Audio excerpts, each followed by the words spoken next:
Paris 2023. La neige tombait silencieusement sur la place de la Concorde.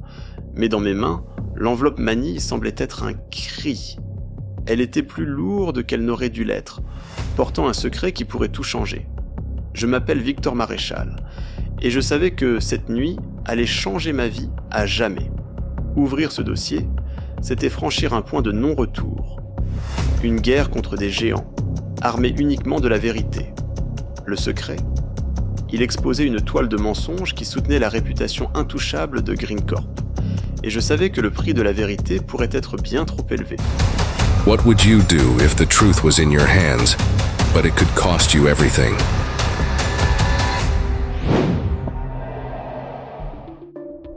Victor Maréchal was a veteran journalist, renowned for his fearless confrontations with corporate and political powerhouses.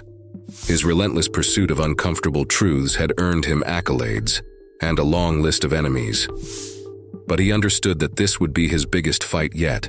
The dossier he clutched wasn't just a collection of accusations. It was the key to unmasking the dark side of sustainable promises. Beneath the snow-blanketing Paris, Victor held the envelope close to his chest, fully aware that the path ahead could change his life forever. More than that, he knew that truth, once exposed, could destroy everything built upon lies. Victor was a divisive figure in French journalism. To some, he was a crusader for truth. To others, a troublemaker who couldn't leave well enough alone. His specialty was dismantling corrupt corporate empires, a skill that had earned him international respect, but also a growing list of powerful enemies who wished him silenced. And now, GreenCorp was shaping up to be his most dangerous case yet.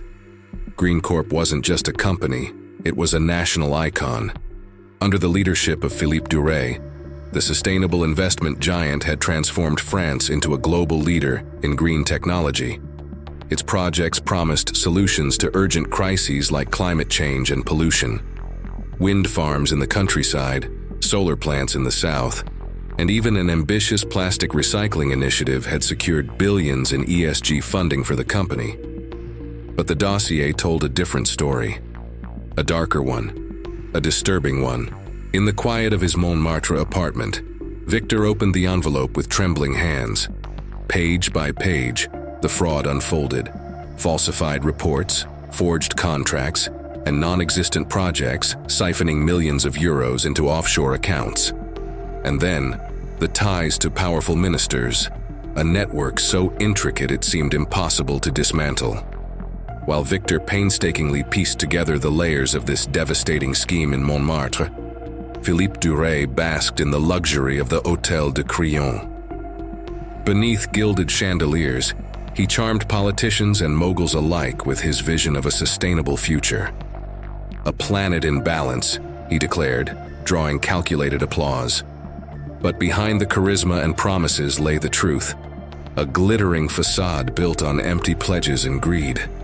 Philippe could feel the pressure mounting. Critical information had leaked, and his phone buzzed incessantly with calls from anxious allies, uneasy politicians, wavering bankers, and nervous executives. For the first time, he questioned whether his scheme was as impenetrable as he believed.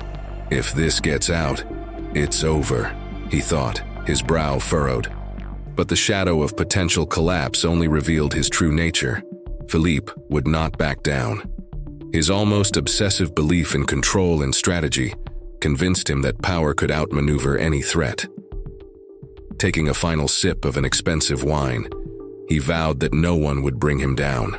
While Philippe toasted his guests, Victor was connecting the dots. A reference to a wind farm in southern France caught his attention. Millions in EU subsidies had been allocated to the project.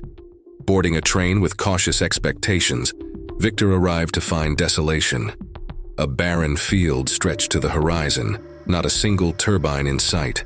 A nearby shack housed an elderly farmer who confirmed with resigned words, "There's never been anything here but promises."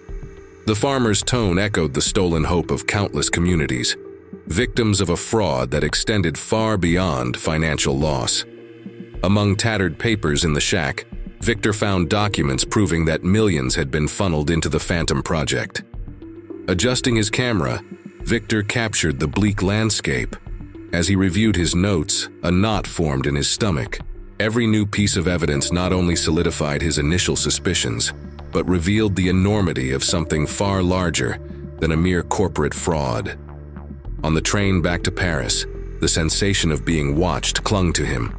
That barren field, meant to host wind turbines, now seemed like a reflection of the moral void he was up against. That evening, as he pored over his notes under the dim glow of a desk lamp, Victor felt a chill run down his spine, a feeling he couldn't ignore. Rising slowly, he peered through the window. Outside, Montmartre's quiet streets appeared peaceful, but something felt off. The distant sound of hurried footsteps, too deliberate to be casual, broke the silence. He drew the curtains with trembling hands. What had once felt like paranoia was now a clear warning. Someone was watching him. Victor wasn't just confronting Philippe Duray. He was challenging an entire system, a scheme propped up by politicians, corporations, and foreign investors. The magnitude of what he was about to reveal threatened to shake the foundations of the financial sector and shatter public trust in sustainable investments. Yet, Victor wouldn't back down. He had risked everything before and was prepared to do it again. Victor Maréchal knew the battle ahead would be anything but fair. GreenCorp had money, power, and influence. All he had was the truth, and he hoped that would be enough. The French financial market was a constantly shifting ecosystem where legacy banks, ambitious hedge funds, and emerging brokerages fiercely competed for dominance. Amid this turmoil, GreenCorp stood tall as a beacon of hope for ethical investors. But behind the scenes, that hope was being exploited and manipulated. Victor Maréchal knew this world all too well. Before becoming a journalist, he'd briefly worked at a brokerage in Lyon, an experience that shaped his sharp critical eye for the industry. He had seen firsthand how greed-driven decisions inflated financial bubbles, only for them to burst and leave small investors and workers devastated. It was this reality that pushed him toward investigative journalism, a way to expose what he believed was an inherently flawed system. Philippe Duray, on the other hand, was a product of that system. The son of a Swiss banker and a French entrepreneur, Philippe grew up in elite seminars and high-powered boardrooms. A graduate of École Polytechnique with a stint on Wall Street, he mastered the art of navigating investment markets. Philippe was an early adopter of ESG funds, spotting the untapped potential of socially conscious investors eager to align their money with their morals. To Philippe, however, sustainability was nothing more than a trendy buzzword, a tool to draw in capital. Philippe's team at GreenCorp was just as polished and ambitious. Among them was Camille Laurent, a former financial analyst who left the traditional markets for a company that promised real change. Early on, Camille noticed discrepancies in financial reports, but she initially dismissed them as minor errors. Yet the inconsistencies piled up, and her attempts to question them were met with evasive answers or thinly veiled warnings. When she pushed for an independent audit, the response was swift, immediate termination. Camille left GreenCorp feeling frustrated and complicit, but knew deep down that what she'd seen was just the tip of the iceberg. Now on the outside, she carried a mix of guilt and determination, waiting for the right moment to reveal the truth. Victor met Camille in a discreet café in Saint-Germain-des-Prés. She seemed hesitant but relieved to finally share her story. Her insider knowledge provided Victor with crucial details he could never have unearthed alone. Contracts for green projects that had never materialized. Shell companies created to justify multi-million-dollar transfers. High-ranking politicians and corporate leaders receiving kickbacks to approve these deals. Meanwhile, the financial web extended far beyond France. Investment banks in London and New York touted GreenCorp's funds as secure, high-impact opportunities without scrutinizing the data. Brokerages in Hong Kong and Dubai leveraged the company's assets in secondary markets, amplifying the global reach of Philippe's scheme. He had built a house of cards, but he knew that one well-substantiated exposé could bring it all crashing down. Philippe wasn't just charismatic, he was ruthless. Among his closest allies was François Renard, a seasoned politician who had risen to become Minister of Ecological Transition. Francois used his position to divert environmental subsidies to companies aligned with GreenCorp. For him, it was pragmatic. If the money is available, why not use it to benefit everyone involved? Francois dismissed ethical concerns as the musings of idealists who couldn't grasp the realities of power. As Victor dug deeper, GreenCorp's influence on the financial markets became clearer. Reports from major banks highlighted the company as a leader in sustainability, attracting billions from investors eager to align profit with purpose. Hedge funds actively bought GreenCorp shares, ignoring red flags in favor of the promised exceptional returns. Philippe Duray's narrative was working perfectly, at least for now. But Victor faced his own struggles. Each revelation heightened the risk of retaliation. His editor demanded concrete proof before publishing anything, while industry contacts warned him of the fallout from challenging such powerful figures. Camille, too, grappled with doubt. How far was she willing to go to right the wrongs of a system she had once supported? France, with its rich history of protests and social justice movements, provided the perfect backdrop for this brewing conflict. Citizens were beginning to question whether green funds were as ethical as advertised, especially as smaller scandals surfaced in other companies. This growing public dissatisfaction only added to the urgency of Victor's mission to expose GreenCorp. Every interaction, from hushed meetings with sources to tense confrontations with Philippe's allies, revealed more about the ambitions and moral compromises of those involved. Victor realized this wasn't just about the fall of a single company. The stakes were much higher. The credibility of the entire sustainability movement in the financial markets hung in the balance. Victor Maréchal knew the investigation was about to enter dangerous territory. The information Camille Laurent had provided was detailed and damning, but it wasn't enough to topple GreenCorp or Philippe Duray. He needed something bigger, something undeniable. As he pushed forward, the threat started to escalate. Anonymous emails began to flood his inbox. "Drop this, Victor. You don't know what you're getting into." At first, he brushed them off. But then came the incident that shook him. Returning home after a meeting with Camille, he found his apartment ransacked. Nothing was taken, but the chaos sent a clear message. He was being watched. Camille, meanwhile, was feeling the weight of her decision to assist Victor. Despite her anger at GreenCorp, fear began to creep in. Her former colleagues had hinted that her reputation could be destroyed if she kept talking about the company's issues. She was acutely aware of Philippe's connections to one of Europe's most aggressive law firms, notorious for silencing critics with lawsuits and intimidation tactics. On the corporate side, Philippe Duray was also facing mounting challenges. His insiders informed him that Victor was closing in on something explosive. During an emergency meeting with his PR team and financial advisors, Philippe laid out a strategy to control the narrative. The first step was to double down on GreenCorp's public image. A new ad campaign was launched, showcasing flagship projects in clean energy and reforestation. High-profile events with global leaders were organized, including a lavish dinner with the French president to divert attention from any damaging rumors. But Philippe wasn't content to stop there. He directed his head of security, Marc Vidal, to keep a close eye on Victor. Marc, a former intelligence officer known for his unorthodox methods, assembled a team to shadow both Victor and Camille, probing how much they knew. Simultaneously, Marc began planting misinformation in the media, portraying Victor as a sensationalist journalist with a track record of publishing baseless stories. The strategy was clear: discredit Victor before he could make a decisive move. Victor, however, wasn't entirely alone. Unexpected support came from Julien Moreau, a market analyst at an international bank who had started to question GreenCorp's financial practices. Julien had noticed irregularities in financial reports, phantom companies, and suspicious offshore transfers. Reluctant at first, he ultimately shared his findings with Victor.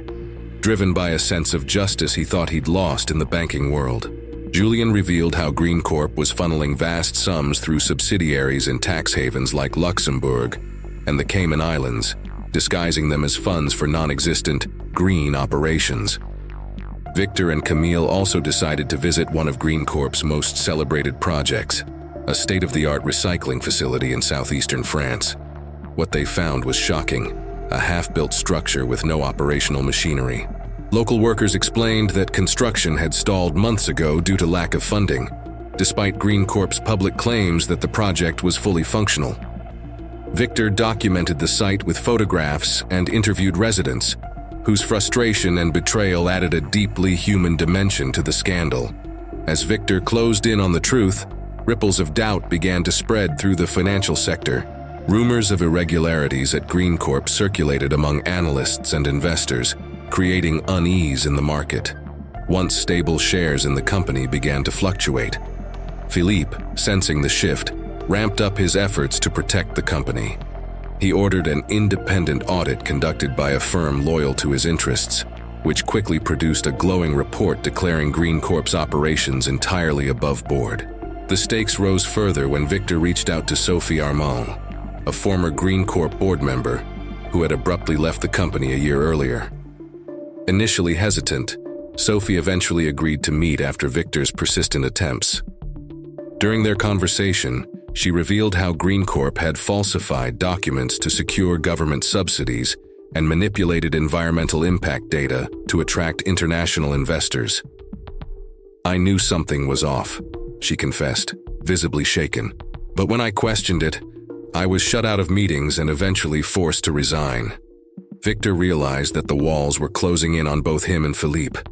Each new lead brought him closer to the truth, but also heightened the risk of retaliation. His investigation had become a battle not just against GreenCorp, but against an entire system designed to protect the powerful. Camille, visibly shaken, urged Victor to pause. "You don't understand, Victor. These people don't play fair. They don't just threaten. They act," she warned, tears welling in her eyes. Victor, however, was resolute. "If they're willing to go this far to silence us, it means we've found something big, something that could change everything," he replied with determination. The story was reaching a tipping point.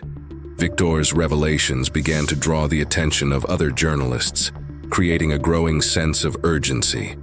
Philippe, too, felt the pressure mounting, but still had cards left to play. The stage was set for a confrontation that would determine not just the fate of GreenCorp, but the very credibility of the fight for truth in the financial world. As Victor Maréchal continued to unravel the web of corruption surrounding GreenCorp, new layers of deceit began to emerge. The scandal was far deeper and more entrenched than he had imagined. Each clue opened the door to subplots involving internal betrayals, political interests, and power plays that crossed international borders. One of the most chilling revelations came when Victor gained access to a leaked confidential report from a government insider. The document detailed how public subsidies intended for environmental projects were being siphoned into accounts tied to shell companies controlled by GreenCorp.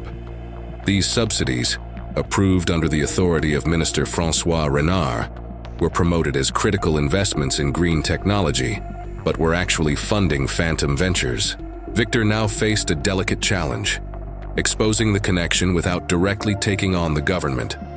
Meanwhile, cracks began to show within Philippe Duré's inner circle. Sophie Armand, the former board member, contacted Victor again, this time with an even more damning revelation. Philippe had manipulated past audit results with the help of Arnaud Lecoq, GreenCorp's CFO. Sophie disclosed that Arnaud was growing increasingly anxious, fearing Philippe might scapegoat him if the situation spiraled further out of control. Sophie also suggested Victor investigate records from a meeting 2 years earlier in Luxembourg, where Philippe had allegedly negotiated directly with international banking leaders to establish GreenCorp's money laundering infrastructure. This implicated Philippe not only in embezzling public funds, but also in exploiting the global banking system to expand his network of corruption. Victor knew time was critical.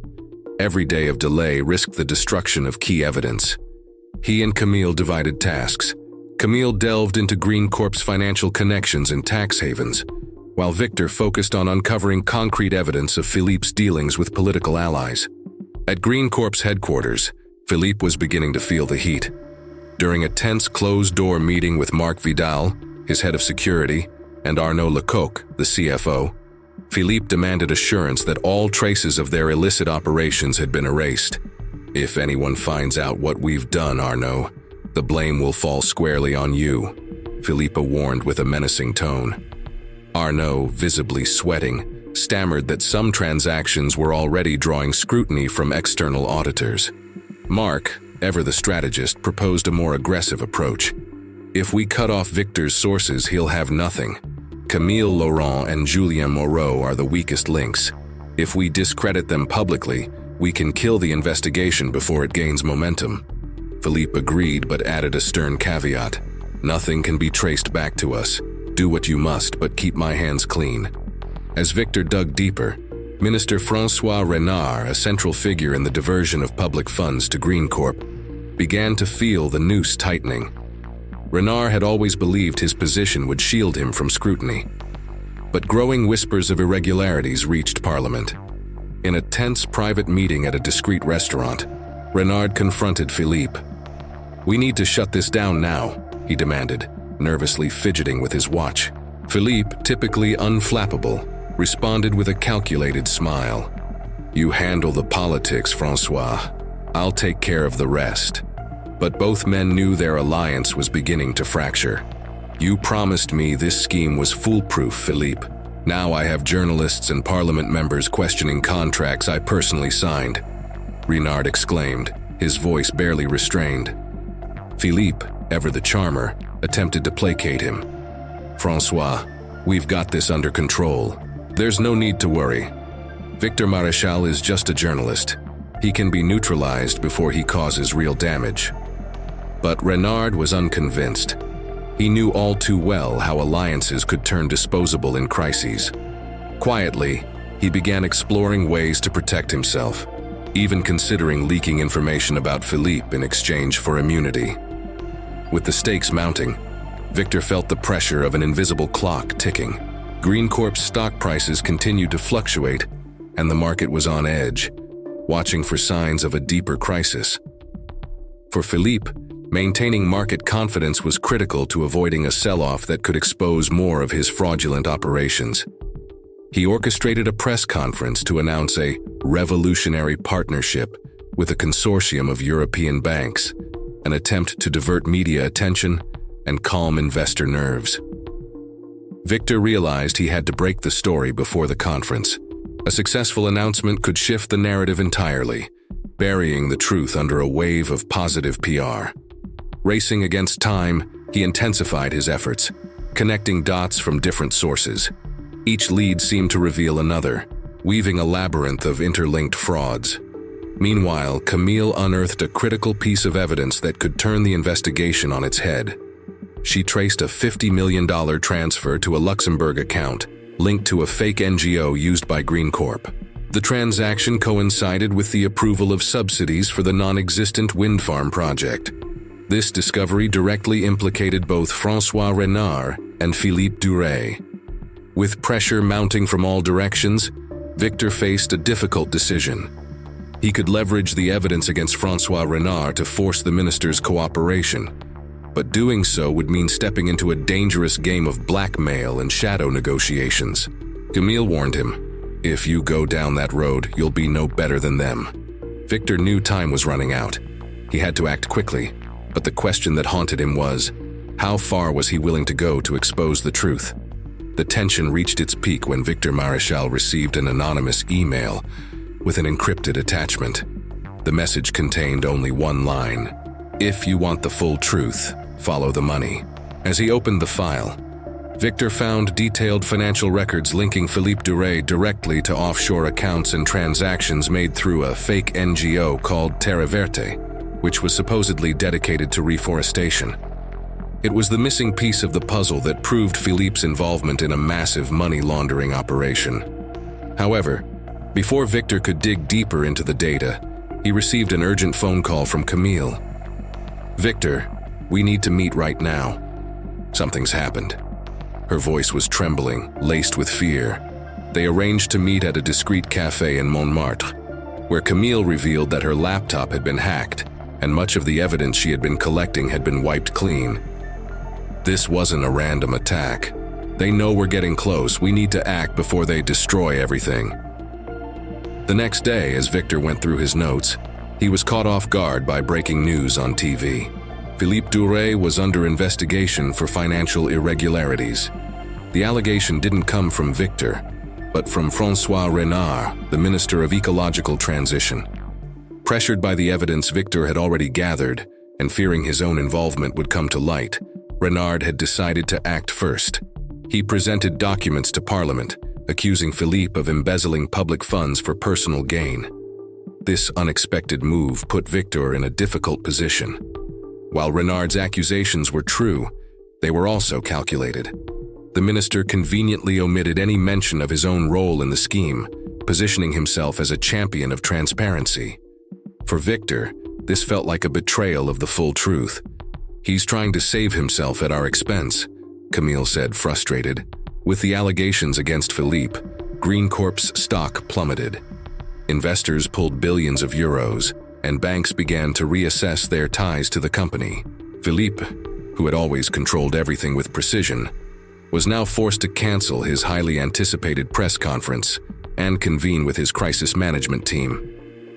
Marc Vidal, his head of security, was the first to bring bad news. Victor Maréchal is still active, and now, with Renard's allegations, he has even more reason to go after us. Philippe knew he had to act fast. He ordered Marc to silence Victor once and for all, preferably before he could publish anything that would expose GreenCorp further. Arnaud Lecoq, the CFO, was also in panic mode. He knew that if Victor or anyone else found the financial records connecting GreenCorp to offshore accounts, it would be game over. "Philippe, we're in dangerous territory. If the system collapses, we all go down with it," he warned. But Philippe, instead of backing down, doubled down. He instructed Arnaud to redirect resources to create a narrative of corporate sabotage, claiming that the allegations were part of a coordinated attack by jealous competitors. Meanwhile, Victor decided to follow the latest lead from the anonymous email, the transaction records linked to Terravert. Using his network, he managed to track down one of the NGO's founders, Jean-Luc Foucault, who had left the organization months earlier under mysterious circumstances. Jean-Luc, initially hesitant, agreed to meet Victor after persistent attempts. During their conversation, Jean-Luc revealed that the NGO had been a front from the start, used to funnel large sums of money under the guise of reforestation. They promised to create sustainable projects, but nothing was ever implemented. When I started asking questions, they pushed me out. Philippe personally threatened me, saying he knew where my family lived. Jean-Luc's testimony, combined with the documents Victor had already obtained, began to form a solid case. Victor knew he had the pieces to take down the operation, but he needed a strategy to expose everything without tipping off Philippe or Marc Vidal. Camille suggested something bold. What if we publish in partnership with an international network of journalists? The more people who know, the harder it will be for them to silence us. Philippe, aware that he was being cornered, decided to launch his own counter-strategy. He leaked information to the media claiming that Victor Maréchal was working for a rival company and that his investigation was motivated by personal interests. The story spread quickly, temporarily tarnishing Victor's reputation. But Victor, experienced in navigating such tactics, had already anticipated this move. He used the accusation as a catalyst to publish a preview of his investigation on an independent platform, highlighting irrefutable evidence of fraud involving GreenCorp. The article went viral, forcing Philippe to cancel several contracts and further escalating the company's crisis. Meanwhile, Marc Vidal made a desperate move. He organized a break-in at Victor's office to destroy any remaining evidence. However, Camille, anticipating this, had already transferred all the documents to a secure location. When Marc and his team raided the office, they found only irrelevant papers and a security camera that recorded the entire incident. Victor used the footage to expose GreenCorp's intimidation tactics, generating more public pressure against Philippe. The defining moment came when Victor received a call from Sophie Armand. She had uncovered a secret recording of a meeting in which Philippe detailed how to manipulate audits and divert funds. This recording, in Victor's hands, would be the definitive proof that linked Philippe, Renard, and others to the scheme. The recording was shared with the international network of journalists Camille had suggested, creating a global impact. The fallout was immediate. Philippe was summoned to testify before Parliament, and François Renard faced mounting pressure to resign. For the first time, Victor felt the balance beginning to tip in favor of justice. The release of the secret recording shook the very foundation of GreenCorp and everyone involved in the scheme. The fallout was immediate. Headlines around the world detailed how Philippe Duray had manipulated audits, embezzled funds, and used his influence to avoid investigations. GreenCorp, once the crown jewel of sustainable finance, saw its stock plummet in a single day, wiping out billions of euros in value. Philippe attempted to defend himself. In a televised interview, he claimed the recording had been edited to defame him. "We're facing attacks from people who want to destroy everything we've built for the good of the planet," he declared, his tone confident, but his eyes betraying the tension of a man who knew he was cornered. But the damage was already done. Hedge funds and banks pulled their investments, fearful of being tainted by the scandal. Inside GreenCorp, chaos ensued. Senior executives began fleeing their posts, fearing their involvement in the scandal would be exposed. Arnaud Lecoq, the CFO, was seen leaving the company headquarters, escorted by lawyers, as journalists waited outside with cameras and microphones. Days later, he struck a deal with prosecutors, offering incriminating information in exchange for a reduced sentence. The public release of internal documents revealed a corporate culture driven by greed, where profits were prioritized over any ethical standards. Projects like the non-existent wind farm and the stalled recycling plant became symbols of the company's hypocrisy.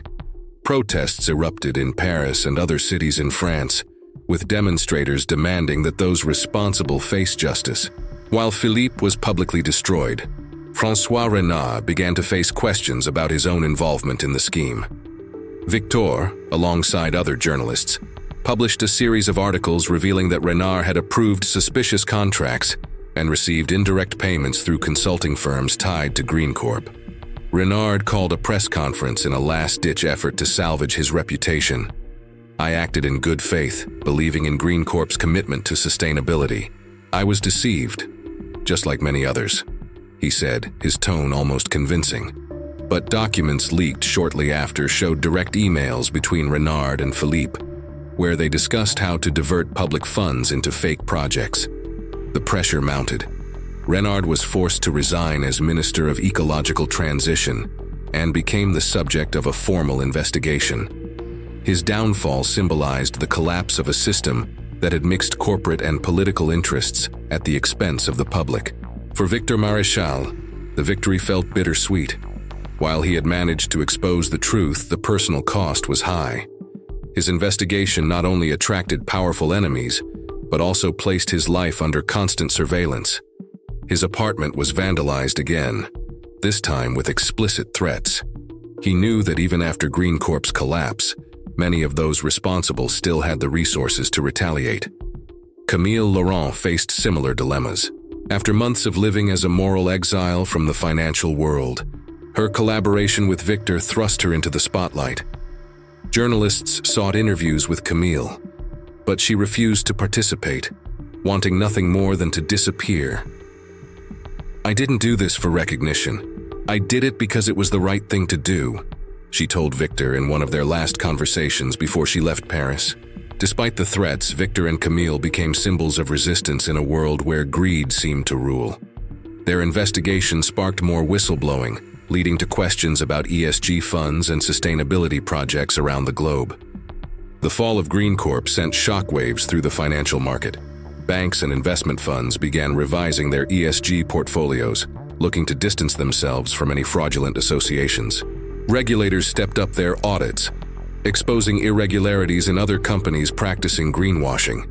However, the deepest impact was on public trust.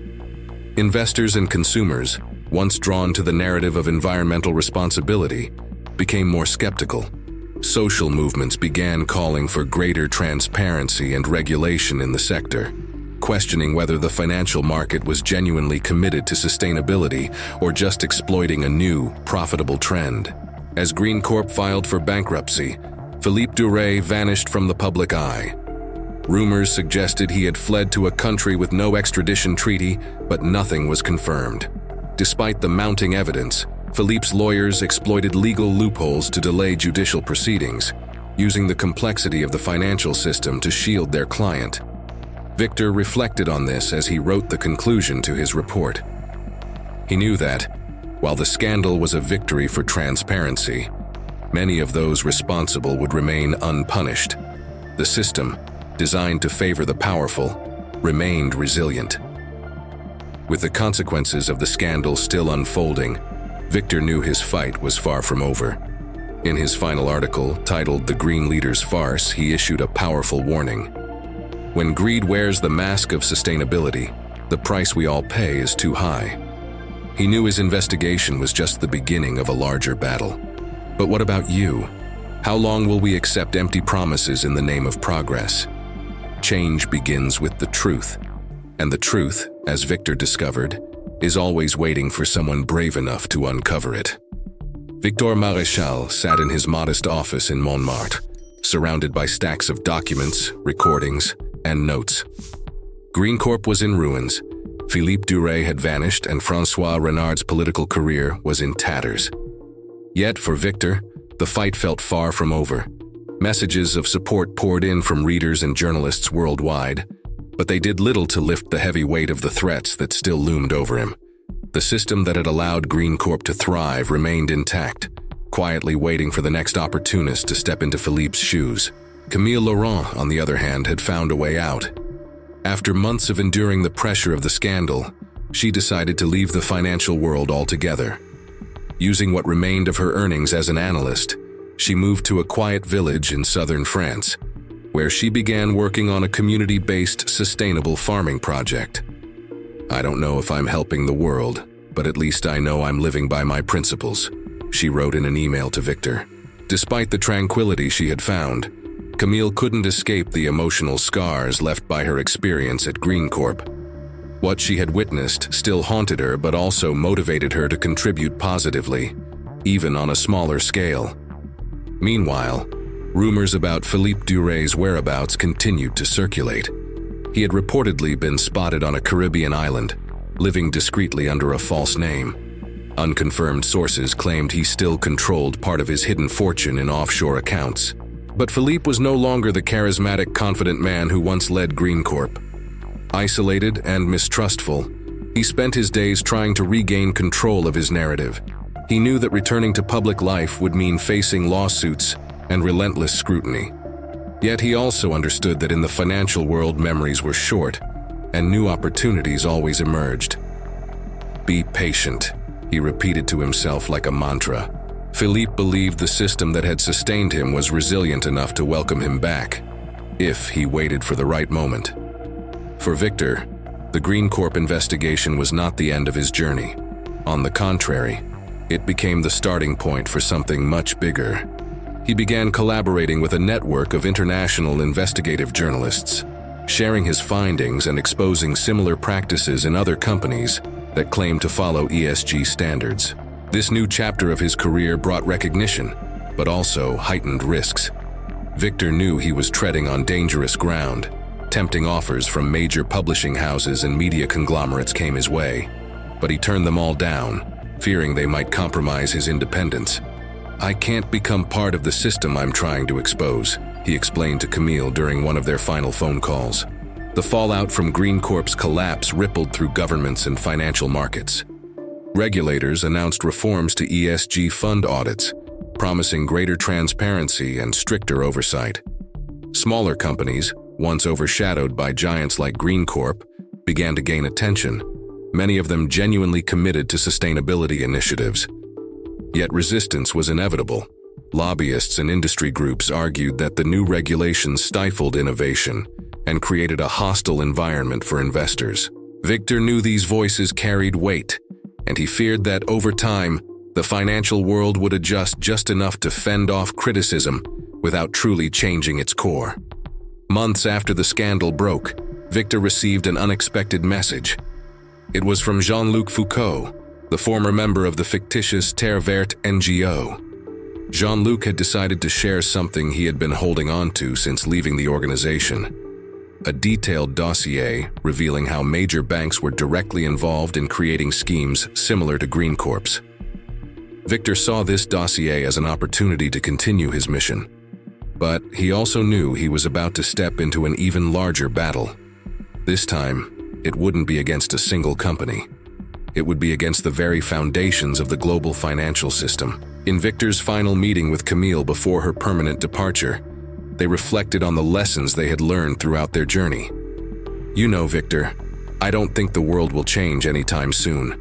But maybe, just maybe, we've planted an idea," Camille said. Victor nodded, gazing at the illuminated city in the distance. "Yes, and sometimes an idea is all we need to start something." He knew his fight wasn't about dismantling the system in one fell swoop. It was about inspiring others to question, to investigate, to refuse to accept things as they were presented. Victor Maréchal became a symbol of resilience and integrity, while Camille found peace in her new life. Philippe, still lurking in the shadows, remained a representation of the cycle of greed and impunity that Victor and Camille had fought so hard to expose. Although their paths diverged, their stories remained connected by a common theme: the battle between truth and power. The financial world would move on, but now, with more eyes watching and fewer blind believers, Victor Maréchal knew the moment of truth was fast approaching. With the investigation progressing at a dizzying pace, he began to tie up the loose ends that had prevented him from fully focusing on his final showdown with GreenCorp. First, Victor needed to strengthen his alliances. Camille Laurent, who had been hesitant about exposing more details of the fraud, was persuaded by Victor to make one more public revelation. She agreed to give a recorded interview for an independent journalism platform where she detailed how GreenCorp manipulated audits and falsified documents to maintain the appearance of sustainability. This move put Camille at risk, but solidified her position as a trusted source and a pillar of the investigation. At the same time, Victor encountered unexpected resistance from Julien Moreau, the market analyst who had initially offered crucial help. Julien, now under pressure from his employers and facing the threat of losing his license, began to backpedal. "Victor, this is bigger than I thought. I can't afford to lose everything. I've already shared enough," he said, abruptly ending a call. For Victor, this was a blow, but it also served as additional motivation to press on without relying on uncertain allies. On the corporate front, Philippe Duray was ramping up his countermeasures. He instructed Marc Vidal, his head of security, to intensify surveillance and dismantle Victor's network of contacts. Marc organized an operation to intimidate Camille. One day, as she returned home, she found a red spray-painted mark on her door, with the words, "Stop now." The message was clear, but Camille decided to push forward, driven by a renewed sense of justice. Meanwhile, political pressure was mounting. François Renard, realizing his position was becoming increasingly untenable, reached out to Victor anonymously. Through a coded message, he offered compromising information about Philippe Duray and GreenCorp in exchange for an informal deal. Renard would be treated as a protected source, and his involvement would be minimized in the press coverage. Victor faced a moral dilemma. Accepting Renard's terms could accelerate the exposure of the scheme, but it would cost the integrity of his investigation. However, Renard's information revealed something unexpected. A secret meeting was scheduled to take place in Geneva, where Philippe and his allies would discuss strategies for transferring the remaining funds to new tax havens. For Victor, this was the golden opportunity to capture definitive proof. Victor and Camille began plotting a risky plan. Camille would use her financial expertise to track the financial movements in real time, while Victor would attempt to infiltrate the meeting location. The difficulty was that Geneva, with its strict privacy laws, made it nearly impossible to gain access without alerting the local authorities. To complicate matters, Marc Vidal already suspected that Victor would try something like this and had increased security. At the same time, Victor had to deal with a personal decision. His editor-in-chief at the newspaper began pressuring him to publish a preliminary version of the story. Fearing that GreenCorp might discover what was coming, and erase the evidence. Victor resisted, arguing that publishing without the full evidence would weaken the impact. But internally, he felt the pressure of time. The narrative began to accelerate even further when Victor received another anonymous message, likely from a mole within Mark Vidal's team at GreenCorp. The message contained a warning. "You're being followed. They know about Geneva." Victor realized he had no choice but to press forward. He and Camille set off for Geneva, knowing that the decisions they made there could seal the fate of the investigation. On the way, Camille revealed something she had been hiding. She had secretly recorded a conversation between Arnaud Lecoq and Philippe Duray, where they explicitly discussed using offshore accounts to launder money. The recording could be enough to incriminate both men, but Camille was reluctant to play that card before the right moment. As the night of the meeting in Geneva drew closer, Victor knew he was entering enemy territory. He barely had time to make a plan when a last-minute call from Julien Moreau caught him off guard. Julien had decided to help one last time, offering remote access to a banking network where the transaction records were hidden. "I can't do this for long, Victor. If they catch me, I'm done for." The walls were closing in from all sides. Victor realized that his mission was no longer just about exposing Philippe Duray. It was about surviving the final stretch of his investigation without being completely dismantled. The night of the secret meeting in Geneva had arrived.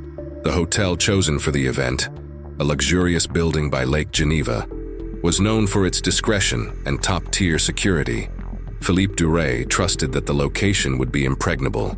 However, Victor Maréchal, with the help of Julien Moreau and Camille Laurent, had crafted a bold strategy to capture definitive evidence of the GreenCorp scheme.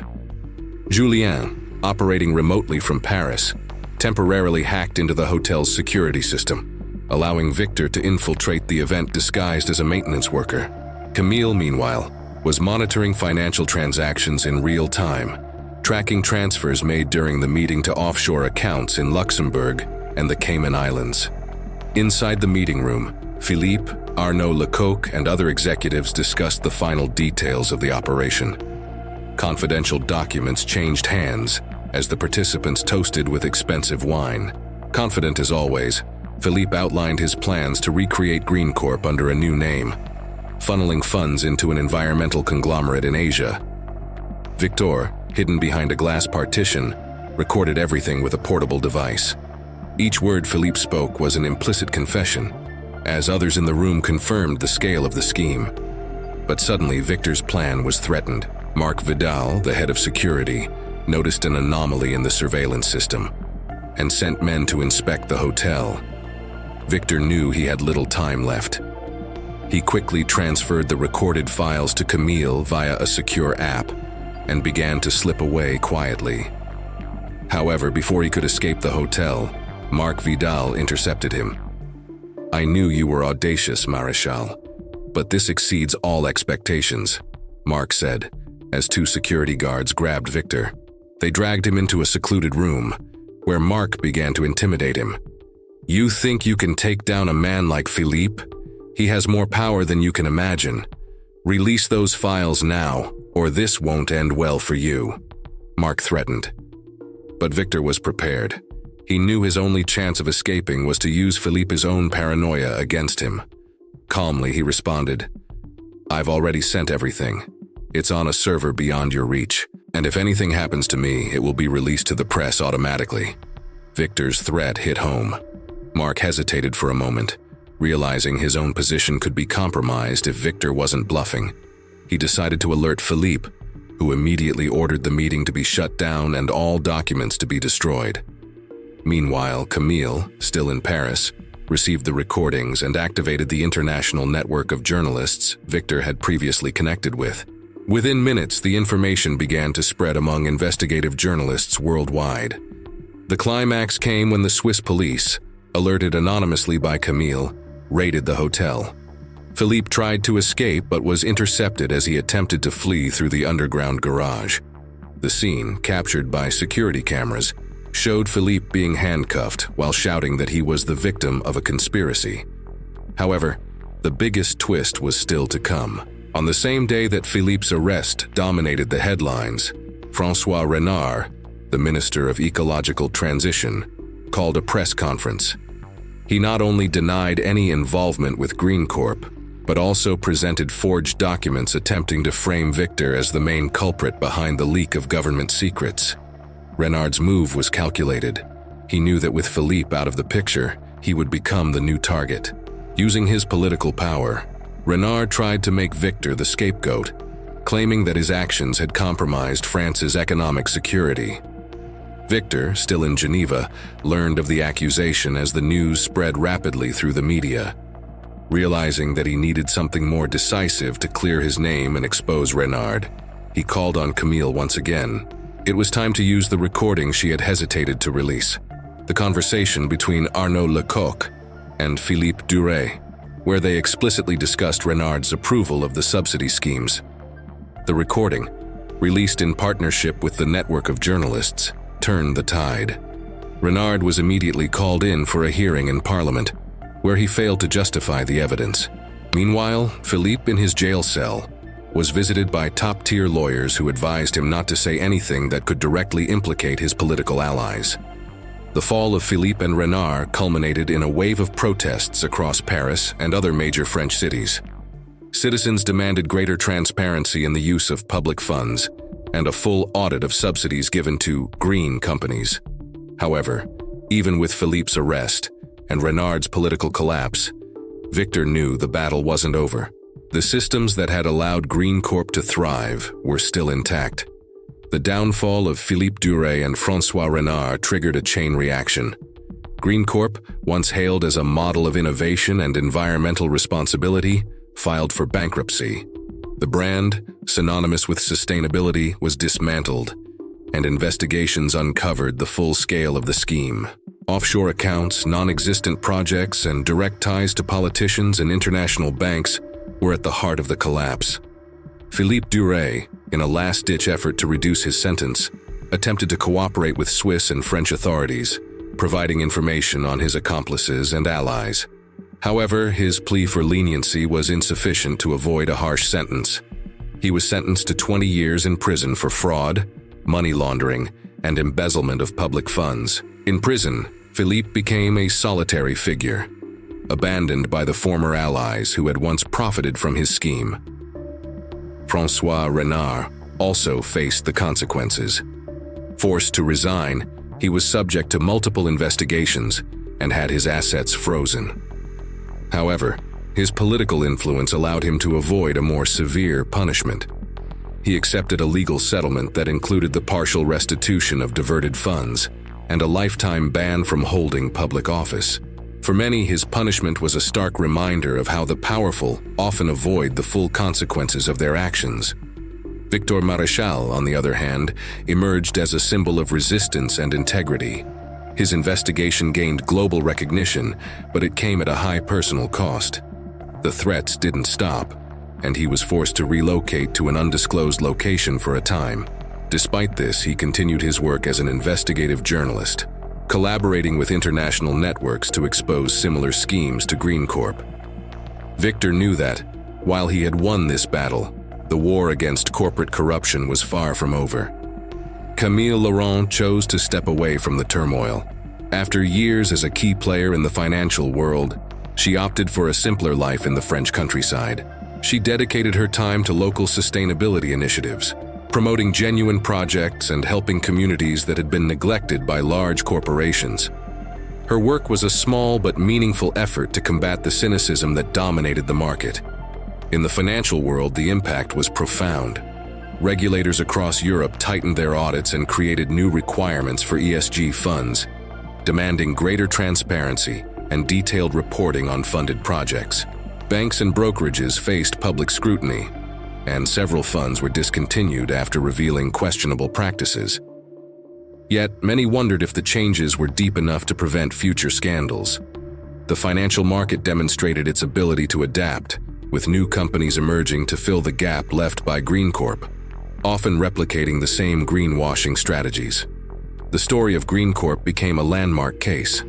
For some, it was a cautionary tale about the dangers of greed and corruption. For others, it was a bitter reminder that, even when the truth prevails, the system remains resilient. Victor Maréchal gazed out of the window of his new apartment, a simple, serene view of the outskirts of Marseille. The battle against GreenCorp was behind him, but its scars still lingered. On his desk, documents awaited, signaling another environmental fraud case soon to be investigated. Meanwhile, Camille Laurent was planting trees in a small community property, smiling as she watched life return to land that had once been abandoned. Far from there, Philippe Duray lived in silence, plotting his next move, a possible revenge. The global financial system remained intact, but Victor knew one thing: the truth would always find a new defender. The story of GreenCorp reveals more than just a monumental fraud. It exposes how greed and corruption can disguise themselves as progress. This fictional case reflects real challenges faced by societies worldwide. What other sustainability stories hide dark truths? Share your thoughts on the impact of unethical practices in companies and governments. How can we ensure that the sustainability movement is genuine? Join the conversation, investigate, question, and spread the message. The fight against corruption requires constant vigilance, and every voice can make a difference.